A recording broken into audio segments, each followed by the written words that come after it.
How's it going, guys? Here we go with another video. This is Operation Bed Lift. So, as you can see, it is a very beautiful day today here in the Pacific Northwest.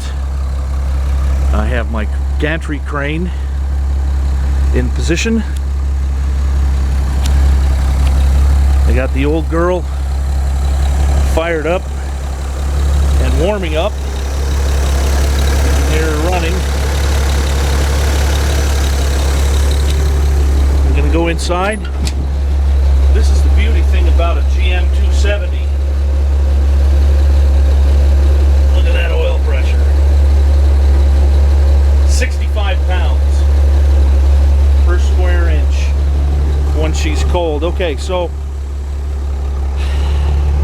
when I got this bed, a couple of these tie downs were missing, and I found some online, and I need to utilize these tie downs as the lift hard points.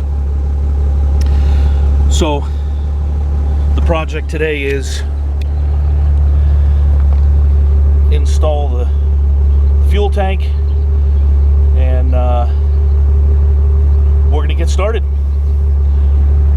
Here we go.